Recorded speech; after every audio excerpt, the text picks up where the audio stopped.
Epa! Sextou Brasil! Pois é, sou eu, Gabriel Divan, com mais uma edição do A Parte, a coluna do Vira Casacas, onde quinzenalmente eu bato um papo com você sobre conteúdos do mundo jurídico, das leis, dos tribunais, das decisões, dos votos dos ministros que ninguém entende nada. Dos votos dos ministros que todo mundo entende é muito bem. Enfim, tem para todos os gostos e para todos os lados, porque aqui a questão é falar sobre o universo jurídico sem juridiquês e de uma forma que todo mundo entenda. A minha missão há 64 episódios, portanto, você já sabe qual é, né? É fazer você chegar na rodinha dos amigos e dizer assim: e aí, rapaziada, o que manda?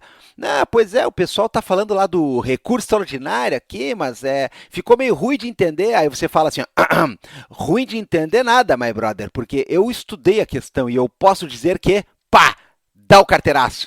Dá a carteirada aí, manda o conteúdo à parte, porque é para isso, é para você ficar ligadinho, é para você entender das coisas, é para você ficar por dentro e é claro, a partir daí você tece a sua própria opinião. Eu faço o trabalho duro de pegar os blocos de concreto da linguagem hermética pesada dos tribunais, dos acórdãos, das leis e jogar para você de uma maneira aí que vira até parece papo de gente, né? Até parece papo que, olha, faz sentido. Eles poderiam ter dito de um jeito que faz sentido. Claro, claro, a gente tem que falar dentro dos ambientes em que é requerida uma linguagem técnica. Para quem está trabalhando na área, tem que falar de uma certa maneira. Agora, nada impede que alguém pegue e traduza para você que não é da área. Lembrando que quem é da área também está convidado a escutar, claro, está convidado a participar do debate. E, bueno, lembrando também, antes da gente começar o papo, que nós somos o Vira Casacas, um dos podcasts mais queridos e mais escutados do Brasil. A gente tem conteúdo fixo, regular, toda terça-feira. Você está convidada, convidade a escutar lá no seu agregador de podcast favorito, na sua plataforma de streaming predileta, os programas onde eu e o Felipe Abal recebemos convidados sobre assuntos tão variados que eu não vou nem listar aqui porque dá tilt na cabeça. E aí? A gente tem também o nosso conteúdo no YouTube, com todos os episódios em áudio lá, para quem gosta de escutar rádio na TV, né? E também temos lá material que é surpresa, que vai pintar de vez em quando, que tem lives, que tem programas em vídeo também, ora bolas, né? E toda sexta-feira você já sabe, tem sempre uma coluna extra para você. E numa sexta-feira é o Felipe que vem com RT comentado, sucesso de público e crítica, e na outra, bem, na outra não se fala em outra coisa, né? É sextou de à parte, confirmadaço, é ou não é? Bom, sobre o que a gente vai falar hoje? A gente vai falar, eu sei sobre o que vocês querem que eu fale, e é sobre o que eu vou falar, tá? Então calma, Brasil, calma, calma. Hoje vai ser assim, ó, ao gosto do freguês. É claro que vocês querem que eu fale sobre o recurso extraordinário 635659 e o tema 506 de repercussão geral do Supremo. É claro. Não, Gabriel, não foi isso que eu pensei. Eu queria. Calma! Calma, que por trás desses números todos aí está nada mais nada menos do que a discussão que causou um abalo não só no mundo jurídico, mas na questão política, social, cultural e quiçá econômica no futuro, que diz respeito à descriminalização da posse de maconha para fins de uso próprio. Opa! Chegamos nesse dia, hein, galera? Chegamos no dia em que eu estou comentando a descriminalização da possibilidade do consumo e da posse para fins de consumo de maconha. Que tal, rapaz? Rapaz! Pois é, mas a gente tem que lembrar que existem algumas questões e pormenores aqui nessa decisão jurídica que impedem este aparte inteiro de durar 6 segundos, porque ele poderia muito bem ser um comentário assim, ó, demorou, hein, Brasil? Pois é, mas não, a gente tem alguns pormenores para debater. Calma, claro, a coisa é fácil, né? Nunca vai ser fácil, né? Quer dizer, deveria ser, mas não é. Se você quiser um resumo um pouco mais abrangente da questão de o que o STF está decidindo, ano passado, que foi um ano, 2023, muito importante para esse processo e para essa discussão, porque algumas coisas andaram de uma maneira avassaladora e que demoraram muito até então para andar, e eu não estou dizendo que andaram sempre para o lado certo, mas andaram bastante em 2023. Vai lá no nosso aparte número 36, STF dá um tempo, né? Deixa essa parte de sujeira embora, que é onde eu comento como é que estava o processo até aquele momento e qual é a discussão pertinente. Claro, agora nós vamos fazer um pequeno resumo para você entrar na onda, né? Para você remar e conseguir entrar na velocidade da onda para encaixar o drop, né? Afinal de contas, a gente precisa de resumos. Quando tem muito tempo, quando tem muita coisa, vem bem um resuminho, né? É mais ou menos que nem aquela série lá do Dragão, agora que está passando no HBO, né? Que faz 2 anos que não tem a série, agora voltou a segunda temporada, eu não lembro mais de nada. Eu não sei mais nada do que está acontecendo. Quem é filho de quem, até porque ninguém é filho de quem parece ser, é tudo uma confusão, e, enfim. Seria interessante ter um resumo lá, né? Bom, só para deixar claro, eu torço para Rhaenyra, né? Que é a rainha legítima da coisa, a usurpadora verde lá e toda a sua trupe de vagabundos lá que vai para o inferno, né? Bom, vamos lá, vamos lá.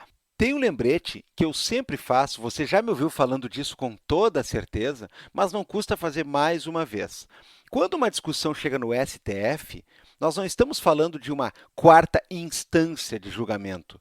Nós não estamos falando de mais uma opinião, né? De segunda opinião em segunda opinião, o cara vai indo, né? Ele frequenta todos os médicos da cidade, né? Não, aqui não é o caso.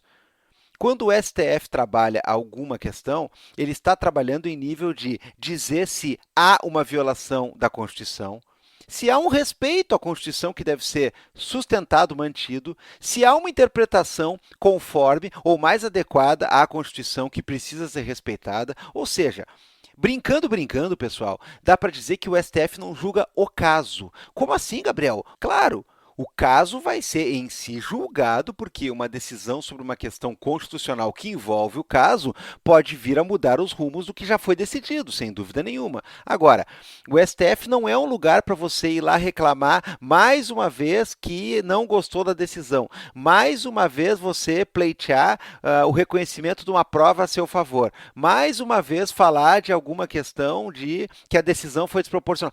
O STF é o lugar para você discutir as questões em nível constitucional.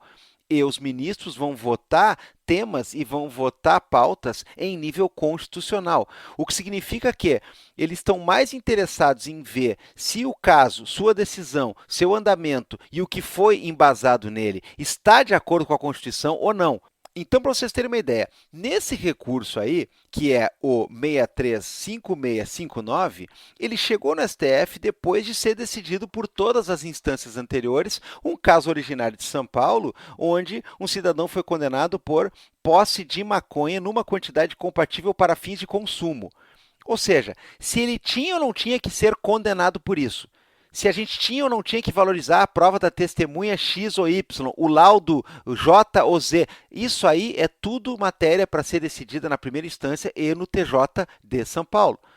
Quando a questão chega no STF, nós temos que discutir uma questão constitucional. E a questão constitucional aqui é a possibilidade da gente condenar criminalmente alguém por posse de droga para fins de consumo próprio é ou não é uma coisa que está de acordo com os preceitos constitucionais. É claro, se o STF decidir, por exemplo, como foi o caso, que não é constitucional você ter uma possibilidade na lei de criminalizar alguém que tem uma posse de uma certa quantidade de maconha que indica que ela é simplesmente consumidora e não traficante, o STF também está decidindo o caso, porque se ficar enquadrado isso, significa que constitucionalmente aquilo não tem sentido e a pessoa tem que ser inocentada e o processo tem que ser finalizado.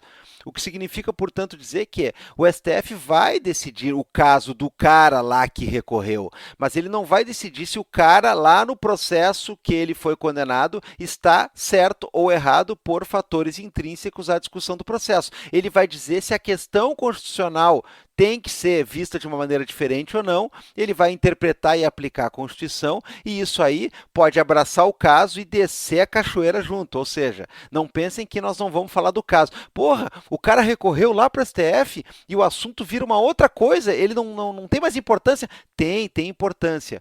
mas a discussão que ele está suscitando, inclusive, só pode ser aceita e só vai ser julgada no STF se os próprios ministros reconhecerem que existe repercussão geral. Ou seja, quando você leva uma discussão para o STF e consegue emplacar ela no STF, é sinal de que eles não querem decidir o seu problema, eles querem decidir aquela questão como um todo. O seu problema vai ser visto como um estopim que levou para a mais alta corte do país uma discussão sobre uma questão constitucional que, quando determinada, é óbvio que ela vai afetar os outros casos similares, dentre eles o seu, que é quem trouxe a discussão para a corte. É por isso que, quando se fala de repercussão geral, nós temos um quesito como se fosse uma cláusula de barreira. É um quesito de aceitação. Os ministros têm que votar antes de começar a pensar em julgar o recurso. Tem que ser aceita a questão como de repercussão geral, ou seja, ela tem que ter um impacto na sociedade, ela tem que ter um impacto na forma como o próprio STF costuma dirimir aquelas questões, ela tem que ter uma força para, quem sabe, se consolidar como um precedente para ser aplicado para todos os casos que digam respeito à mesma temática. Então, existe uma votação onde a gente vai definir se um tema é ou não é de repercussão geral e se ele está ou não, portanto, primeiramente apto para o julgamento. Este tema de repercussão geral, cujo caso base, cujo leading case é o recurso extraordinário que foi decidido essa semana, ele tem como descrição temática o seguinte: recurso extraordinário em que se discute, à luz do artigo 5º, inciso 10 da Constituição Federal, a compatibilidade ou não do artigo 28 da Lei de Drogas, que tipifica o porte de drogas para consumo pessoal, com os princípios constitucionais da intimidade e da vida privada. Então, ao aceitar esse recurso e ao carimbar o passaporte dele para a discussão no Supremo como se algo que tem repercussão geral, o próprio Supremo decidiu o quê? Qual é o tema que nós estamos tratando? Que tema é esse que tem repercussão geral? Que tema é esse que envolve esse recurso e que a gente precisa se manifestar a respeito? É a questão de debater se o artigo 28 da Lei de Drogas é ou não é constitucional, porque talvez ele esteja ferindo os princípios da intimidade e da vida privada. Então, aqui é importante lembrar, o tema de repercussão geral, ele decide já de antemão qual é o debate que este recurso está levando para a corte. A lei de drogas em questão é a lei em vigor, é a Lei 11.343 de 2006, e ela vem de uma série de outras legislações que já trabalharam com a matéria da proibição do consumo e da venda, do comércio, do tráfico ilegal de entorpecentes, e ela traz uma inovação bem interessante para a época, frente a todas as outras legislações brasileiras que trabalharam com a matéria. Ela separa a questão do usuário e do traficante de uma maneira evidente, estabelecendo inclusive para o usuário uma punição que não envolve encarceramento, uma coisa que a legislação anterior trabalhava. Ou seja, a gente tem aqui uma possibilidade de enquadramento, de flagrância, de processo e, em que pese seja raro, até mesmo de condenação por posse ou por uso de entorpecente. Mas essa condenação, se der tudo errado para a pessoa, se acontecer o pior cenário, ela ainda não vai ser de encarceramento. Ou seja, a gente despenalizou o encarceramento para o uso ou para o porte para fins de uso de droga. Repito, não significa que não era crime. Significa que era um tipo de crime que a gente não punia com prisão. A gente punia com restrição de direito, a gente punia com prestação de serviço à comunidade, com frequência a cursos e com aquela que eu mais gosto, né? Que é a admoestação. Ou seja, você é condenado a ir lá e ouvir uma carraspana do juiz ou da juíza porque não é para usar tóxico, né? É mais ou menos isso. Bom, acreditem em mim quando eu digo que isso em 2006 foi um baita de um avanço, porque a tendência brasileira é ser muito rigorosa em relação a isso. Ah, Gabriel, mas é o porte para uso, é pouca quantidade, é uma evidência de que o cara é só consumidor. Bom, durante muito tempo isso aí, durante mais tempo do que existe a nova lei em vigor, isso aí gerou cadeia, cara. Então, não deixa de ser uma coisa interessante e bem-vinda que em 2006 a gente teve um caminhar para frente, a gente deu algum passinho para frente ao estabelecer que o usuário de droga não tem que ser preso, mas ele ainda era criminalizado. E bem, este artigo que define este parâmetro é o tão famoso artigo 28 da lei. O que nós estamos discutindo neste recurso e nessa repercussão geral? O que o Supremo utilizou este recurso para botar em discussão? A questão se é ou não é constitucional você manter criminalizado o uso, o consumo, a posse em quantidade compatível com a ideia de que o cara é usuário. Então, nós estamos discutindo isso. Agora, se vocês ainda não sabem disso, eu vou dar uma informação aqui que periga você cair para trás, tá? Então, senta aí na cadeira, se apoia num móvel aí que esteja do lado, toma uma maracujina. Este processo chegou no Supremo e teve a sua repercussão geral votada e definida e aceita em 2011. 2011 do Nosso Senhor. Veja bem, aí o cara pensa assim, porra, 2011? Pois é. Entre trâmites internos que são normais na corte e alguns que talvez sejam anormais, porque a gente tem que pensar que esse julgamento até hoje é uma batata quente, é uma coisa que tem vezes que os caras não querem botar em pauta, tem vezes que não é hora para mexer no vespeiro, pois é. Ele foi ter as suas primeiras votações relevantes em 2015. Então, de 2011, quando foi reconhecido que o recurso tinha que ser julgado, que a corte tinha que avaliar essa matéria, que era importante definir alguma coisa sobre isso, que tem repercussão geral, até 2015 passaram 4 anos. Bom, 2015 foi um ano muito importante para esse processo, por quê? Porque teve 3 votos e os votos, eu vou dizer que eles mudaram todo o panorama da questão. O primeiro voto foi do relator, o ministro Gilmar Mendes, em que reconhecia a necessidade de dar provimento ao recurso e considerar inconstitucional o artigo 28. Então, Gilmarzão abre os trabalhos dizendo que o artigo 28 é inconstitucional e, como a lei não faz limitação, porque, caso vocês não saibam, é uma coisa engraçada, a lei de drogas, ela não define quais são as drogas. Sim, porque os entorpecentes que são proibidos, eles vêm de uma portaria da Vigilância Sanitária, eles vêm de uma portaria da Anvisa. A lei não pode ficar o tempo todo sendo remodelada e recalchutada para falar das substâncias. Então, a lei fala dos entorpecentes, das drogas, num sentido genérico. Então, as substâncias que vão compor o rol dos entorpecentes proibidos e seus princípios ativos vão estar listados pela Anvisa, o que significa que a lei ela depende desse complemento e ela fala só da questão drogas. Ela não diz quais são as drogas, ela não fica enumerando lá catronca, loló, sucesso, lança, ácido bicicletinha, pod 15, pod 40, pod 64. Não. A lei simplesmente fala em drogas. Então, o voto do Gilmar é um voto de um conteúdo bem ousado, porque ele está votando para descriminalizar o uso de drogas num sentido geral, porque ele está indo pelo conteúdo do tema da repercussão geral, que trata de discutir o artigo 28 em si. Ele está discutindo e, no caso, está votando para descriminalizar o uso de droga, porque ele está considerando o artigo 28 que penaliza isso, inconstitucional.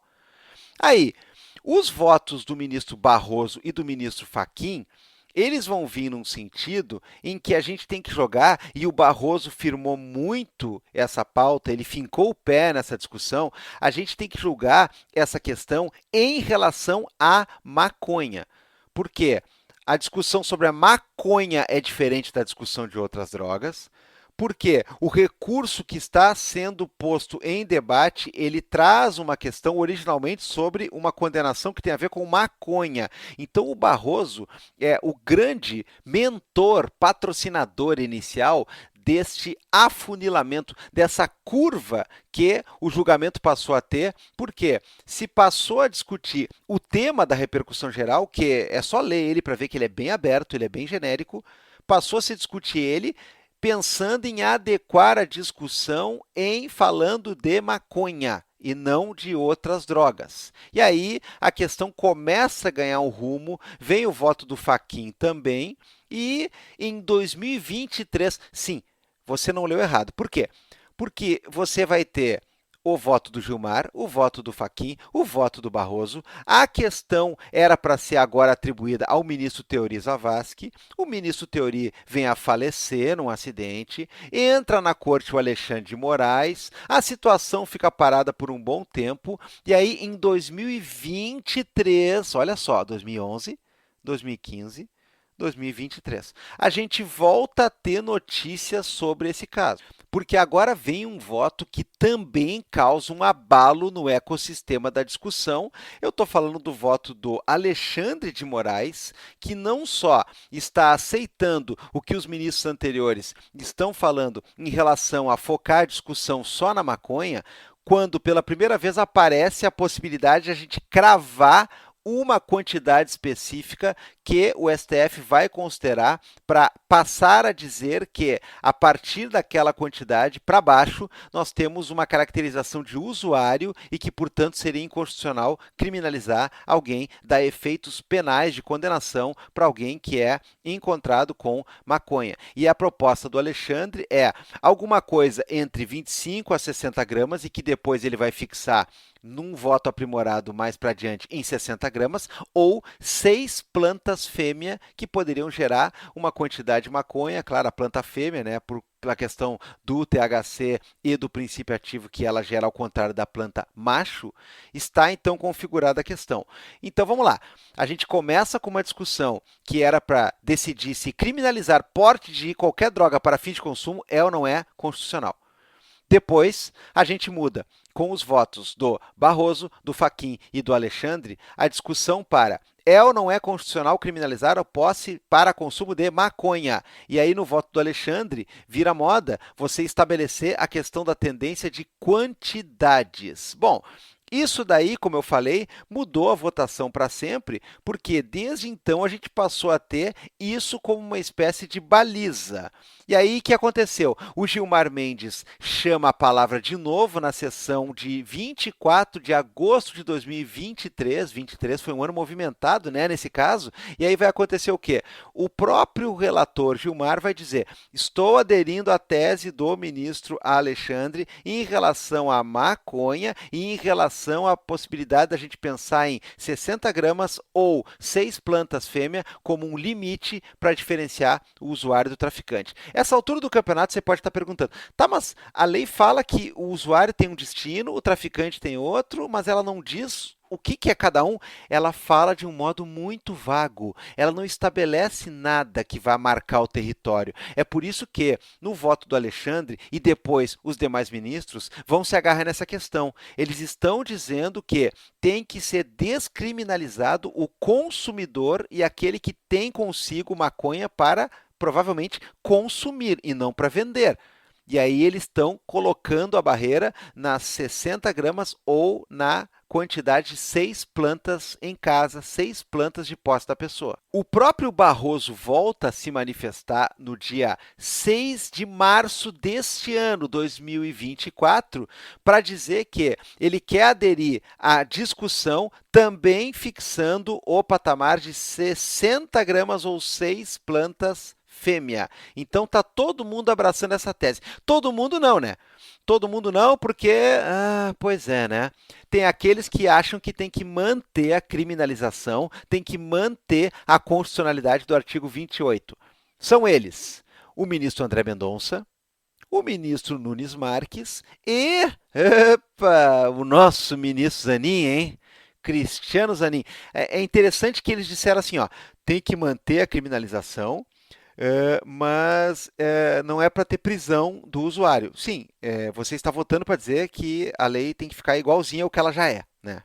Bom, teve esses 3 votos aí. Assim como teve o voto da ministra Rosa Weber, que percebeu que a coisa ia longe, que a coisa ia demorar e resolveu adiantar o seu voto numa sessão para não ficar aposentada sem poder votar, sem poder participar do debate. E ela também vota pela descriminalização. Então, a gente já tem votos de Barroso, de Fachin, de Gilmar Mendes, 2 vezes, né, se pode dizer assim, de Rosa Weber, e a gente já tem 3 votos aqui, pelo menos, para manter a lei como ela está: Zanin, Nunes e Mendonça. Bom, chega no ponto em que a gente tem a votação do dia 20 da semana passada, quando o ministro Toffoli, ele passa a sessão inteira falando, inteira, foi só esse homem com o microfone o tempo todo e chegou no final, ele deu um voto que ficou muito mal compreendido, porque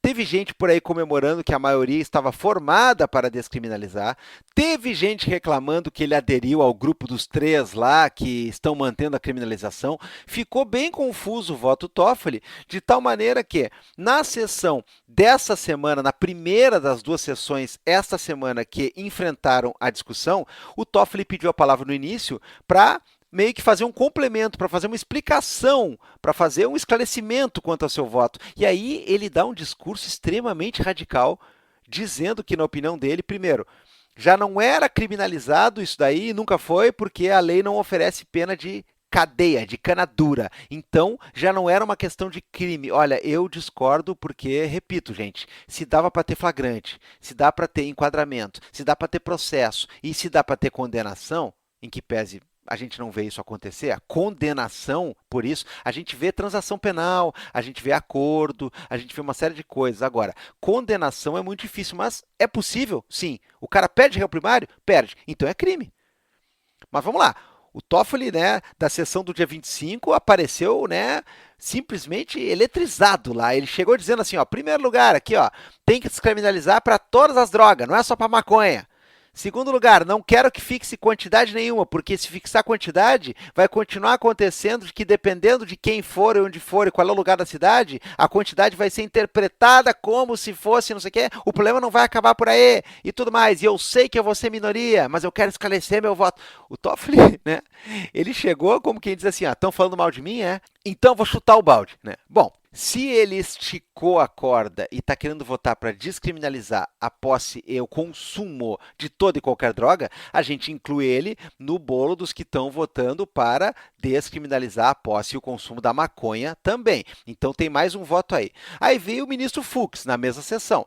O ministro Fux, então, ele começa seu arrazoado falando dos malefícios das drogas, falando que é uma questão problemática, falando que isso aí é uma coisa que o Congresso tem que resolver, falando que ele não está confortável em falar de critérios médicos porque ele não é da área e ele tem dúvidas e a própria ciência tem dúvidas se faz bem ou se faz mal.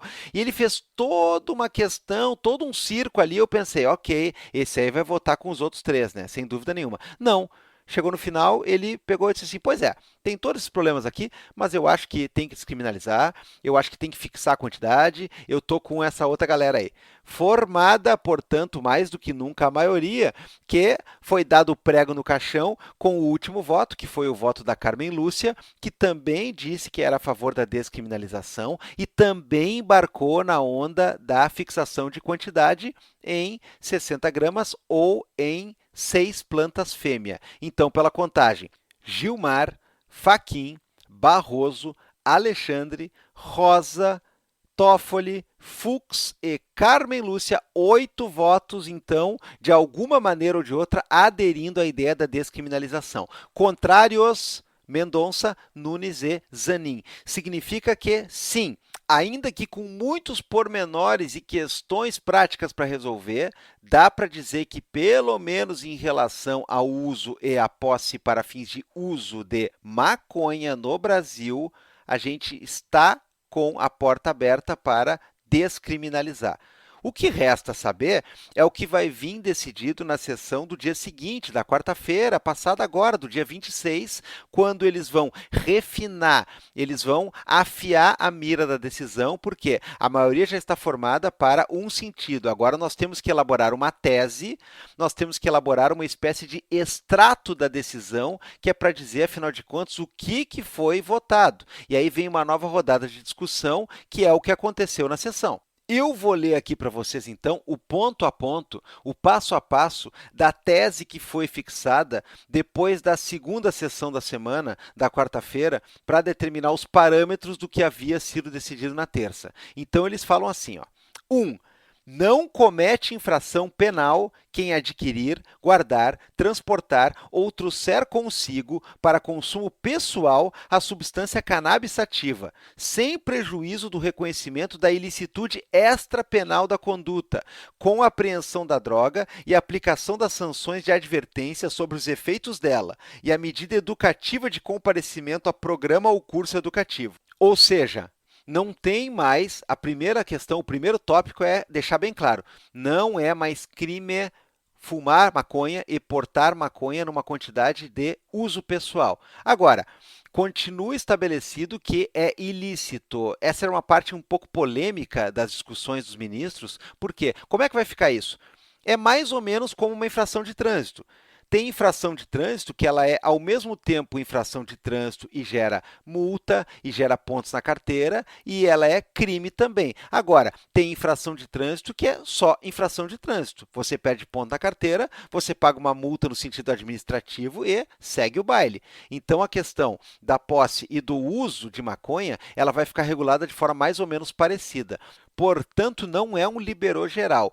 É ilícito ainda em que pese essas multas ou consequências vão ser aplicadas de maneira administrativa.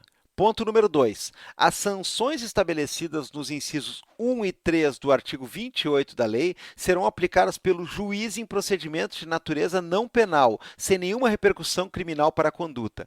Ou seja, pessoal, vai haver a questão do que já está na lei, do juiz poder fazer a advertência, do juiz poder mandar a pessoa frequentar curso para aprender ou para se reciclar do uso de drogas, mas isso aí não gera perda de réu primário, não gera reincidência, não vai ter efeitos colaterais penais, até porque a gente está descriminalizando nesse nível. Número 3. Em se tratando de posse de cannabis para consumo pessoal, a autoridade policial apreenderá a substância e notificará o autor do fato para comparecer em juízo, sendo vedada a lavratura de auto de prisão em flagrante ou de termo circunstanciado. Ou seja, gente, não vai ter flagrância e não vai ter esse termo que é o que dá o start para o julgamento, por exemplo, no juizado especial criminal, porque, mais uma vez, é preciso lembrar, não é mais uma coisa de relevância penal. Nós vamos poder apreender a droga, nós vamos poder encaminhar a pessoa para uma audiência e tudo mais, mas a comparação que eu insisto em fazer é com a infração de trânsito. Vai gerar repercussão e consequência apenas no âmbito administrativo. Ponto número 4. Nos termos do parágrafo 2º do artigo 28 da Lei 11.343, que é a Lei de Drogas, será presumido usuário quem, para uso próprio, adquirir, guardar, tiver em depósito, transportar ou trouxer consigo até 40 gramas de cannabis sativa ou 6 plantas fêmeas, até que o Congresso legisle a respeito. Aqui, vocês podem ver que os votos inspirados pelo ministro Alexandre estavam mantendo o patamar de 60 gramas ou 6 plantas fêmea. Então, o cara tem 6, 5, 4, 3 plantas em casa ou 60 gramas. Nos votos que estavam sendo computados, você era usuário. Aqui, na hora de decidir o extrato final, na hora de discutir qual era a marca, a bandeirinha onde ia se cravar o patamar, o Supremo deu uma voltada atrás e diminuiu um pouco a quantidade. Então, ficou 40 gramas ou 6 plantas fêmeas. O que significa que, até que o Congresso modifique a lei para colocar esse patamar lá, o patamar que vai ser utilizado para definir quem é usuário e quem não é, e, portanto, quem está criminalizado enquanto traficante ou quem não está mais criminalizado enquanto usuário, é o de 40 gramas ou 6 plantas fêmeas. Significa que está andando com 22 gramas de maconha aí no bolso, num saquinho na rua, você pode ter isso confiscado, você pode estar sofrendo uma autuação administrativa, mas isso não é mais crime no nosso país. Bueno? Bom, vamos para o ponto número 5, então. A presunção do item anterior é relativa. Ai, ai, ai, Brasil, escuta essa. Não estando a autoridade policial e os seus agentes impedidos de realizar autuação em flagrante por tráfico de drogas, mesmo para quantidades inferiores ao limite acima estabelecido, quando presentes elementos indicativos do intuito de mercancia, como a forma do acondicionamento da droga, a circunstância da apreensão, a variedade de substâncias apreendidas apreendidas, a apreensão simultânea de instrumentos como balança, registro de operações comerciais e aparelho celular contendo contatos de usuários ou traficantes. Gente, aqui você percebe que, olha aí, ó, o Supremo, uns dizendo assim, o Supremo é um anjo, os outros dizendo, o Supremo está a favor do crime, não sei o quê. Olha o que ficou estabelecido no extrato da tese que vai exprimir a decisão final do caso. Nós estamos dizendo que, dependendo da circunstância, a polícia pode dar um flagrante por tráfico, mesmo com o cara com uma quantidade de maconha menor do que as 40 gramas. Ah, mas aí depende da circunstância. Ah, se ele tem uma balancinha, se ele tem no celular contato de outros usuários e traficantes. Pô, pessoal, fala sério, né? Fala sério aqui. Aí o cara tem contato de um traficante. Sim, ele comprou de alguém essa droga. Ele tem contato de outros usuários. Bom, ele conhece gente que usa também. Vocês percebem que nós estamos descriminalizando, mas de uma maneira que é para certas coisas, né, não mudarem, né? É para certas coisas não mudarem. Então, dependendo do contexto, leia-se, né? Quem é a pessoa, que bairro ela mora, onde é que ela está caminhando, como é que é o cabelo dela, como é que é a cor da pele. A gente sabe que isso importa, né? Dependendo, nem essa quantidade estabelecida pelo Supremo livra a pessoa de ser considerada traficante e não usuário. É mole? É mole? Então, olha o item 6, então. Nestes casos, caberá ao delegado de polícia consignar no auto de prisão em flagrante justificativas minudentes para o afastamento da presunção do porte para uso pessoal, vedada a alusão a critérios subjetivos e arbitrários. Tá bom. Então quer dizer que está vedada a alusão a critérios subjetivos. Então o cara vai falar o quê? É aquela história, né? Aquela região é conflagrada pelas facções de tráfico, o cara tem passagem antes, o sujeito foi visto falando com não sei quem, ele foi visto falando com o pessoal da biqueira lá. Ou seja, a gente está, de novo, jogando a questão para um fator de classe e um fator, é preciso dizer isso, de raça muito importante e muito triste aqui. Porque nós estamos estabelecendo que porte de maconha com até 40 gramas e 6 plantas em casa é uso pessoal. Mas, né, calma, depende, porque depende, 40 gramas é tráfico e depende não é bem uso pessoal. Olha, que balde de água fria esse negócio aqui, né? Ó, item número 7. Na hipótese de prisão por critérios superiores ao item 4, deverá o juiz, na audiência de custódia, avaliar as razões invocadas para o afastamento da presunção de porte para uso próprio. Então, o juiz, na audiência de custódia, que é a audiência que vai acontecer para determinar o que vem depois do flagrante, o cara vai ser investigado preso, ele fica em liberdade provisória. Como é que fica essa situação? É para isso que serve, entre outras coisas, uma audiência de custódia. Aqui está dizendo que o juiz vai avaliar essa questão. Então, se o delegado botar um tráfico no cara, o juiz até pode avaliar e readequar a questão, dizendo que é porte e simplesmente encerrando com o procedimento criminal. Mas continua aquela porta aberta para certas pessoas em certos lugares da cidade, em certas condições sociais, acabarem sendo mais do que nunca vistas como os traficantes, ainda que tenham uma quantidade muito pequena de droga que, num outro cenário, uma outra pessoa, com uma outra roupinha, com outros amiguinhos, seja considerado usuário. E, por fim, o item 8 aqui, a apreensão de quantidade superior aos limites ora fixados não impede o juiz de concluir pela atipicidade da conduta, apontando nos autos prova suficiente da condição de usuário. Então, aqui é o contrário, pessoal. Poderia ser uma coisa para a gente comemorar, porque no item 8, eles estão dizendo que olha, tem gente que vai ser pega até com um pouco mais do que 40 gramas, mas dá para considerar usuário dependendo do contexto. Dá para comemorar uma coisa dessas? Dá. Dá para dizer que é uma decisão razoável. Até porque a gente tem que lembrar que nós estávamos discutindo originalmente a questão de se é ou não é crime portar drogas para consumo. Não interessa qual droga e não interessa em que circunstância. A gente termina o julgamento 13 anos depois, decidindo que portar até 40 gramas de maconha e só maconha talvez não é mais crime, mas dependendo do que estiver em jogo, pode vir a ser. Assim como dependendo do que estiver em jogo, pode ser que até mais do que essa quantidade não seja caracterizado crime. Vai depender do caso a caso. Aí, a decisão ela deixa um final muito triste para a gente, né, pessoal? Por quê? Eu não preciso dizer, por mais que os ministros tenham enfatizado, muitos falaram, o Barroso falou, o Toffoli falou, né? Muita gente falou, olha, isso aí não pode ser uma coisa que criminaliza só a juventude negra e pobre da periferia. Mas na prática, né, gente, o que está acontecendo aqui?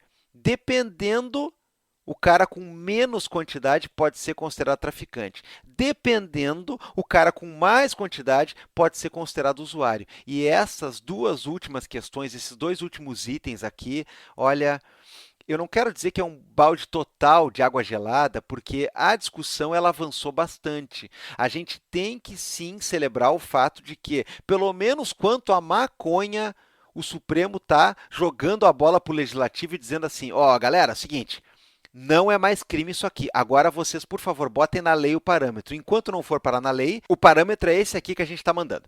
Ou seja, é um avanço? É. É um rumo inteligente da discussão? É um rumo óbvio? É um rumo lógico? É um rumo, inclusive, econômico e mercadologicamente melhor da discussão? Não tem nenhuma dúvida. Não tem nenhuma dúvida. Nós vamos botar processo criminal e arriscar o cara ficar com certidão positiva, ainda que não vá cair para a cadeia, mas vamos arriscar botar uma certidão positiva, uma perda de réu primário para uma pessoa que está fumando maconha, cara. Pelo amor de Deus. Então nós avançamos sim no debate. Agora, este final aqui, com essa questão toda em torno da quantidade e da forma como isso aí pode não servir para nada, quer dizer, ficam 13 anos para debater uma questão, ficam um ano inteiro para debater uma quantidade, para depois dizer que a quantidade talvez ela possa ser flexibilizada para cima ou para baixo. Ah, por favor, né? Por favor, né? Então, você que estava precisando de um apanhadão aí sobre esse caso, você que estava precisando de um panorama aí, de um voo de asa delta por cima do caso, e principalmente você que queria entender como é que ficou o finalzinho dessa história e escutar mais ou menos algum comentário aí que possa dar uma luz para você pensar sobre essa história, tá feito. Está entregue, está na mesa, é a parte no ar. Considere sempre apoiar o Vira Casacas, porque a gente é uma produção independente de conteúdo. Eu venho aqui e dou meus pitacos desse jeitinho aqui, exatamente porque eu posso, eu não tenho rabo preso, nós não temos patrocinadores major no nosso pé, nós não temos shake árabe no nosso calcanhar, nós não estamos devendo explicação para casa de apostas. Então a gente fala o que a gente quer falar e a gente coloca na pauta aquilo que você quer ouvir. Tudo isso porque o Vira Casacas, ele depende só de você que está nos escutando. Então, considere ir lá em apoia.se/viracasacas ou em orelo.cc, faça o seu login e colabora para a gente lá com um mini apoio, pode ser de R$ 5 mensais, R$ 5 uma vez no mês. E aí? E aí que você já nos ajuda bastante a ter esse tipo de coisa. E diz para mim aí, deixe seu comentário, seja lá no Spotify, seja no seu outro serviço de streaming, seja lá no nosso YouTube, onde você está ouvindo isso. O que você achou? Dá lá uma letrinha, manda um recado, diz assim, pô, obrigado. Eu queria que explicasse melhor a questão X ou Y. Eu achei legal, eu achei um horror, eu não gostei nada disso. Eu acho que maconheiro tem que ir pra cadeia. Pode comentar isso aí? Pode, poder pode, né, cara? Mas você perdeu o bonde da história. Se você comentar esse tipo de coisa, e se você votar que nem os 3 ministros lá do contra, você vai herdar as ruínas da Babilônia. É só o que eu tenho a dizer, tá? Beijo, até daqui a 15 dias com mais a parte.